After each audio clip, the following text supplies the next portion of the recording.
यशोदा जी चक्कर में पड़ गई। वो बोले ये काल, वो बोले वो काल, समझ में नहीं आ रहा। इतने में नंद बाबा ने कहा कोई बात नहीं, दोनों में कहीं ना कहीं का काल होगा, एक महाकाल एक महाकाली, एक महाकाल एक महाकाल। यशोदा जी ने जाकर माँ को कहा माँ दर्शन मांग रहे हैं। बाहर दरवाजे पर बाबा आया। उसी समय कहा पार्वती मैया ने अगर भोलेनाथ जी को, वो बाबा को अगर दर्शन चाहिए तो उनसे कहो कि मेरे घर में जो बुढ़िया है उससे भिक्षा मांगना पड़ेगा। शंकर जी बोले मैं भीख मांग लूंगा दर्शन की। यशोदा जी के दरवाजे पर माता जगत जननी जगदम्बा बाहर खड़ी हुई। भोलेनाथ जी ने अपना पात्र बढ़ाया और भोलेनाथ माता पार्वती से दर्शन की भिक्षा मांग रहे हैं। अन्नपूर्ण सदा पूर्ण शंकर प्राण वल्लभ। आज माता पार्वती का नाम जम के तो बोलो क्या पड़ गया? अन्नपूर्णा। बोल अन्नपूर्णा माता की। मां जगत जननी जगदम्बा ने दर्शन की भिक्षा शिव को दी। ये मीना की गोद में जो पार्वती है सहज पार्वती, और मीना की गोद में माता पार्वती। भगवान नारद जी महाराज ने ज्ञानोपदेश दिया, इसको जो पति मिलेगा वो भस्मी धारण करने वाला, नग्न वेश धारण वाला, जटाजूट पहनने वाला। पार्वती जी ने जैसे सुना तो पार्वती जी तो आनंद में हो गई। पर मीनावती ने कहा मेरी बेटी नहीं ब्याहूंगी, इसको तो मैं कुंवारा रख लूंगी। कौन ब्याहे? ऐसा वर मिले तो कौन दे? देवगी क्या? अरे बोलो तो कौन दे? नहीं दे। पार्वती जी ने सुना। पार्वती मैया सुनी, उससे पहले पार्वती जी की बड़ी बहन हिमालय राज की दो बेटी थी। पहली का नाम था गंगा, दूसरी का नाम था पार्वती। सबसे बड़ी कौन थी? गंगा। दूसरे नंबर की पार्वती।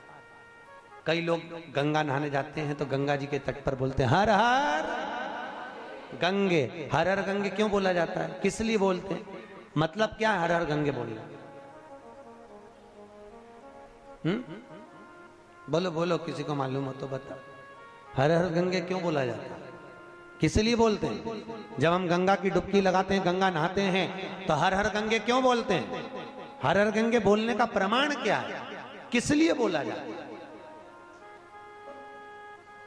क्यों कहते? बोलो बोलो जम के एक बार। हर हर गंगे, गंगे हर हर हर गंगे क्यों बोला जाता है? भैया हिमालय राज की दो बेटियां थी, पहली गंगा, दूसरी जम के बोलो पार्वती। पहली गंगा, दूसरी पार्वती। और जैसे ही देवर्षि नारद ने ज्ञान उपदेश दिया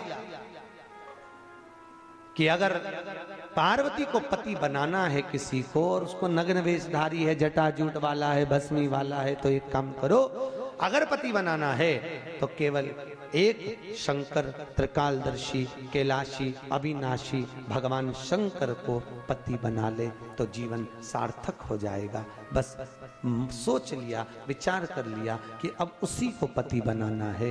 बस विचार कर कर पति का भाव धारण करा। माता पार्वती जब थोड़ी सी अवस्था ली तब करने के लिए चली गई, तब करने के लिए गई, तब करने के लिए जब माता पार्वती पहुंची साधना करने के लिए।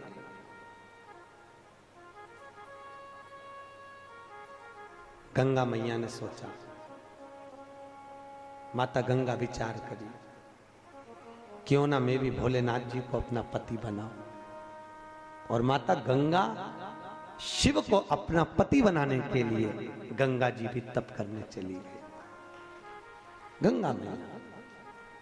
गंगा मैया भी तप करने के लिए जब गई, और जब गंगा महारानी तप करने के लिए पहुंची हैं, थोड़ी देर बाद माता पार्वती को लगा कि मेरी बड़ी बहन भी तप में लीन हो रही है, शिव जी को पति बनाना चाहती है। पर पार्वती ने सोचा मैं भगवान शंकर को अपना पति मान चुकी हूं, तो कैसे मैं गंगा को अपना पति शिव को बनाने दूं? क्या करूं मैं? पार्वती ने उसी समय पर लीला रची और माता पार्वती ने आज मन में सोचा कि आज दुर्वासा बाबा पधार रहे हैं, क्यों ना एक काम करा जाए। दुर्वासा ऋषि को क्रोध बहुत आता है और एक काम करती हूँ कि कुछ ऐसा कर देती हूँ कि शंकर और गंगा का मिलन ना हो। उसी समय पर लीला रची। पार्वती ने अपनी सहेली से बात करी, आज दुर्वासा ऋषि आ रहे हैं। तुम्हें मालूम है, अगर किसी संत को घर में प्रवेश करते समय पानी का छींटा दे दिया जाए तो संत प्रसन्न हो जाते हैं और वर दे देते हैं। और मैं आज करूंगी क्या? पार्वती अपनी सहेली से बोल रही, जैसे दुर्वासा जी आएंगे मैं पानी का छींटा दे दूंगी, पानी का छींटा दूंगी तो संत मुझे आशीर्वाद देंगे, आशीर्वाद देंगे तो वो शंकर मेरे पति बन जाएंगे, शिव मेरे पति बन जाएंगे।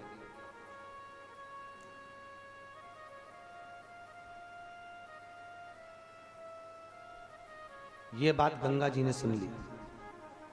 गंगा जी ने सोचा पार्वती ऐसा करेगी और भगवान शंकर उसके पति बन जाएंगे, तो क्यों ना मैं करूं। जैसे ही दुर्वासा ऋषि आए और गंगा मैया ने जल का पात्र लेकर दुर्वासा पर छींट दिया, जैसे ही छींटा दुर्वासा को क्रोध आ गया और दुर्वासा ऋषि ने कहा, हिमालय राज की बेटी गंगा, तुझे इतना अहंकार, तू संतों का सम्मान करना नहीं जानती कि संत का सम्मान कैसे करते हैं? चरण धोने की जगह तूने पानी का छींटा दिया है, जा मैं तुझे श्राप देता हूं कि तू जल के रूप में हो जा। और गंगा मैया आंख में आंसू भरकर हिमालय राज की बड़ी बेटी हिमालय पर्वत से जल के रूप में प्रवाहित होने लगी। गंगा जी बहने लगी। शिव जी ने ध्यान लगाकर देखा कि ये गंगा मुझे अपने पति मान चुकी है, मुझे अपना पति मानती है। कोई बात नहीं। भगवान शंकर ने विचार कर लिया, गंगा तूने मुझे अपना पति माना है, इसलिए मेरी धर्म पत्नी पार्वती के गर्भ से तो कोई औलाद नहीं होगी, पर तेरी गोद में मेरी 11 संतानें खेलेगी। और वही हुआ। गंगा जी की गोद में कितने बच्चे खेले हैं भगवान शंकर के? 11। 5 लड़की 6 लड़के गंगा मैया की गोद में शिव जी के खेले। कितने बच्चे? 11। 11 बच्चे भगवान शंकर के गंगा मैया की गोद में खेले। आगे आप कथा में सुनेंगे वो 11 बच्चे कौन कौन थे। 6 का चरित्र तो अभी आ जाएगा थोड़ी देर में। 11 बच्चे भगवान मां गंगा की गोद में शिव जी के खेले। 11 बच्चे तेरी गोद में मेरे बच्चे खेलेंगे। और गंगा मैया प्रवाहित हो गई, आंखों में आंसू भरकर गंगा बही प्रवाहित हुई। नहीं, समय आया पार्वती मैया का विवाह शिव जी के साथ पक्का हो। उससे पहले भोलेनाथ ने, कामदेव ने भोलेनाथ की समाधि को तोड़ा। कितने नयन हैं भगवान शंकर के? 3। अपने कितने हैं? जम के बोलो। 2। आप कह रहे हो अपने 2 हैं। जब ब्रह्मलोक के देवता ब्रह्मा, बैकुंठ के देवता भगवान विष्णु, तो मृत्यु लोक का देव महादेव, अगर महादेव के 3 नयन है तो पृथ्वी पर जन्म लेने वाले प्रत्येक मनुष्य के 3 नयन है। कितनी आंखें हैं अपनी? 3। एक नेत्र ये जिससे अपन अपनी अच्छाई देखते हैं, दूसरा नेत्र ये जिससे अपन अपने परिवार की अच्छाई देखते हैं, और तीसरा नेत्र हर व्यक्ति का यहाँ होता है जिससे हर एक व्यक्ति की वो बुराई ढूंढा करता है। ये उसका तीसरा नेत्र है, बुराई ढूंढने वाला, उससे बुराई ढूंढ रहा है,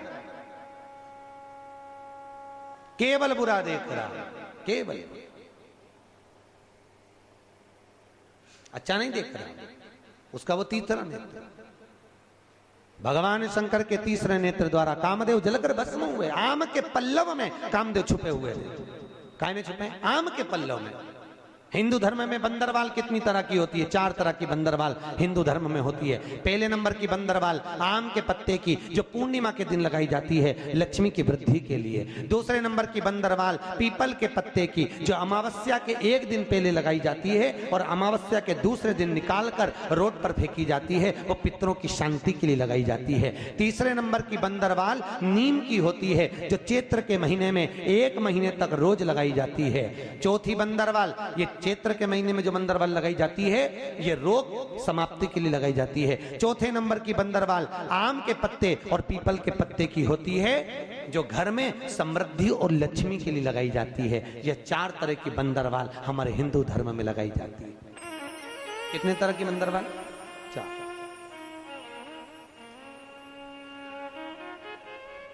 तो आम के पल्लव में, आम के पल्लव के अंदर कामदेव छुपे। हर हर महा, आवाज नहीं आई, जरा जोरदार बोलो, आनंद से बोलो, हाथ उठाकर हर हर। भगवान शिव ओगड़ी दयालु दातार, आम के पल्लव में कामदेव छुपे, तीसरे नेत्र द्वारा जलकर भस्म हुए। आगे जो चरित्र कहा है, भगवान शिव का विवाह पार्वती के साथ पक्का हो गया, विवाह हो गया। कल अपन ने दर्शन भी करा, भगवान शिव दरवाजे पर पहुंच भी गए, आरती निहारी, पर माता मीनावती की आंख में आंसू भर गए। बेटी को इसके साथ कैसे दे दूं जिसके शरीर पे कपड़े तक का ठिकाना नहीं है।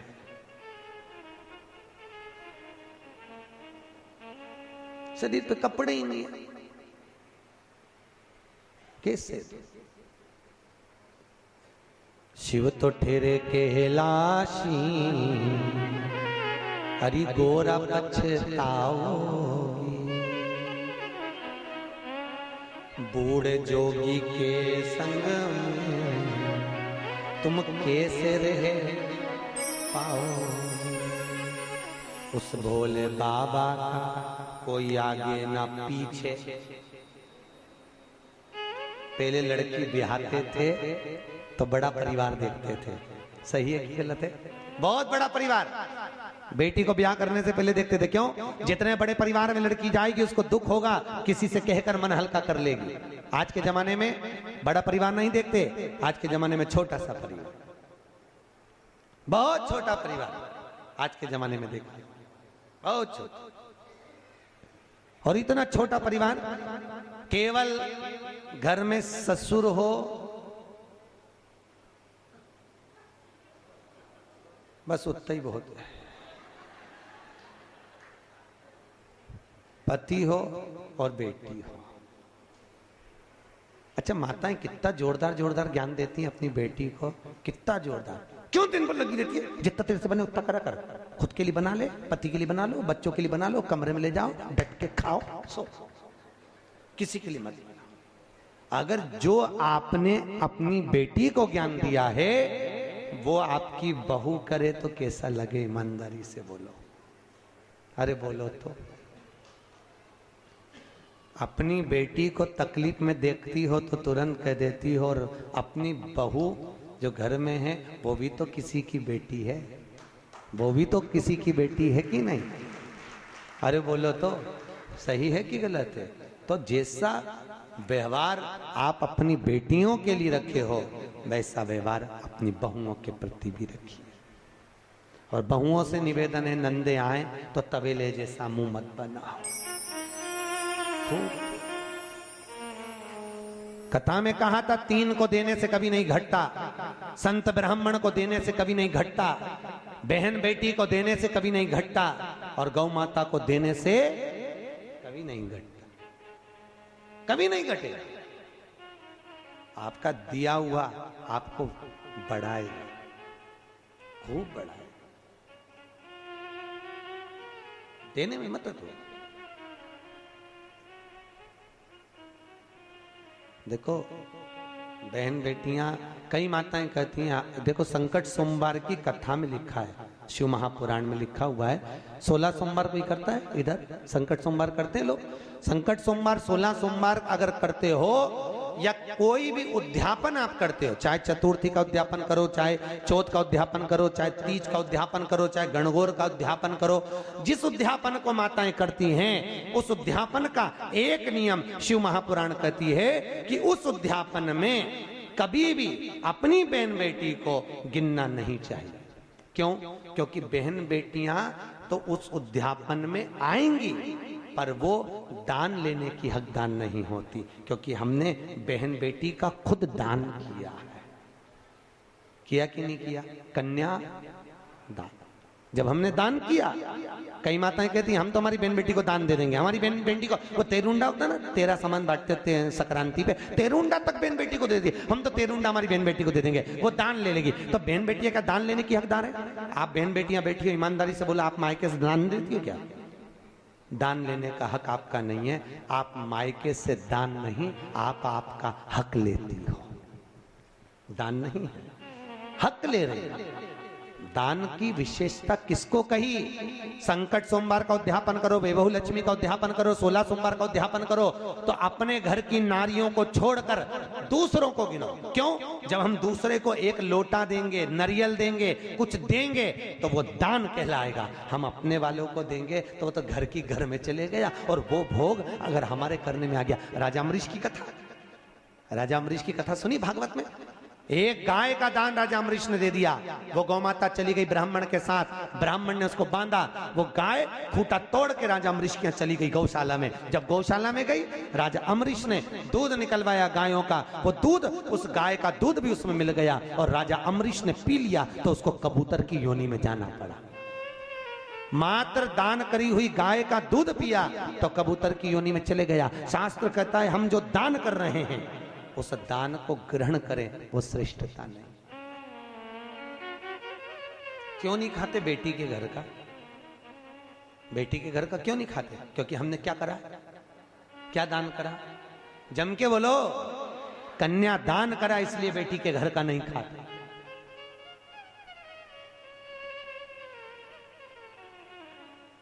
भैया नीरज भैया, कई जगह हम भंडारों में जाते हैं तो वहां लोग कहते हैं हमारी तरफ से भंडारे में 1 पीपा घी का दान। क्या बोलते हैं? 1 पीपा घी का दान। अब जिस सेठ जी ने 1 पीपा घी का दान करा है, विष्णु पुराण शिव पुराण कहती है उस घी की नुक्ती, बूंदी, हलवा, पूड़ी कुछ मत खा लेना, क्योंकि तूने बोला है दान, और दान कर दिया और उसी का बनाया हुआ खा लिया तो नरक भोगना पड़ेगा। इसलिए हमारे यहाँ क्या कहते हैं, 1 पीपा घी भगवान के प्रसाद के लिए दिया। प्रसाद के लिए दिया तो तू भले अब नुक्ती घर में भर के ले जा, अब तू भले हलवा पूड़ी घर में भर के ले जा, क्योंकि प्रसाद तो ले सकते हो। पर जहां तुम्हारे मुख से निकल गया दान किया, मैंने 1 पीपा घी दान करा, मैंने 1 बोरी शक्कर दान करी, मैंने 1 बोरी गेहूं का दान करा, दान कर दिया, तो उसको भाग नहीं ग्रहण करना। राजा अम्बरीश ने गाय का दान देकर उसी गाय का दूध पी लिया तो नरक जैसा जीवन बीता, कबूतर की योनि में पड़ गया।